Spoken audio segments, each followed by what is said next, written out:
Well, we ask people all the time, what do you think the most powerful communication tool in the whole world is? And if you're a nonprofit marketer, if you're a fundraiser, you're usually thinking about the best way to, how do I engage my constituents? Whether it be soliciting donations or thanking them for their donations or letting them know how their funds that they've been receiving have been put to work. Chances are they'll default to, well, the tools I'll use will be direct mail, I'll use email, I'll use texting, I'll use social networks. And those are all great. But there is one communication tool that is, as I said, surprising, inexpensive, often overlooked. So I tell people that before I answer that question of what's the most powerful tool, let me put you in a scenario. So I'll say, let's say it's your birthday, and on this very special day, you receive two very different birthday messages. The first one is a text message that basically is saying happy birthday. And the second one is a voicemail that was left for you.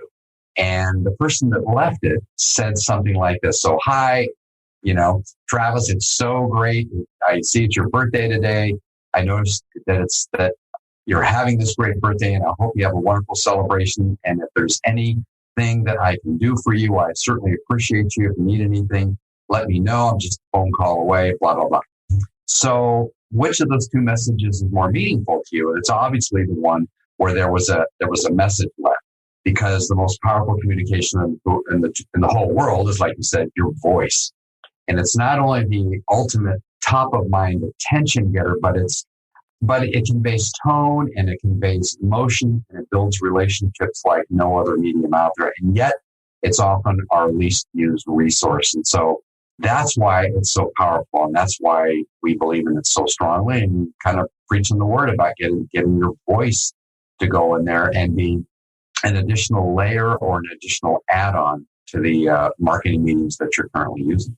Oh, absolutely. When you read all the studies that define quality communication, they say that somewhere between 80 and 95% of all communication is nonverbal, right? So not the voices here, but you lose even more of that when you switch to text message, because you miss tonality and you can't hear the smile in their voice as they're chatting, right? So when you read a text message, tell me if this has ever happened to you. You read a text message, but you read it based on how you're feeling. So even though they meant something completely innocent, you read it, you're having a bad day or you're a little grumpy, you read it as, man, this guy's kind of being a jerk right now.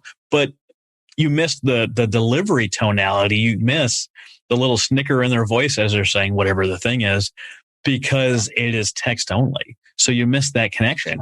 It's hard to understand, especially when we're in a text world nowadays. My daughter's having relationships with people, and she uses Snapchat sometimes, but a lot of times it's just, text in the Snapchat.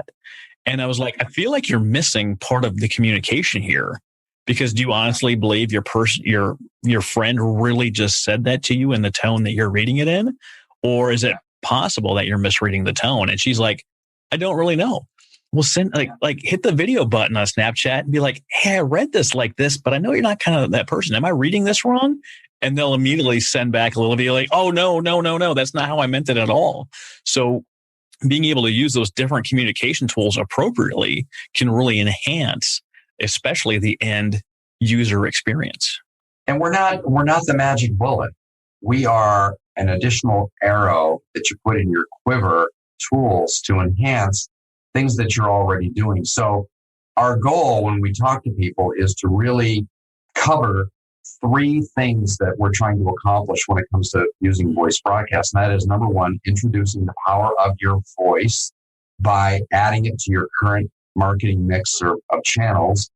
Number two, solving the problem of time that it would normally take to personally call hundreds or thousands of your customers, your donors, your supporters.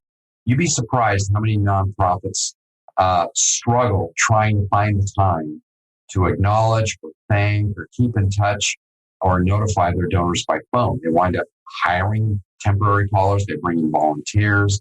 And then number three, hopefully change the way that you think about how you're communicating with your donors.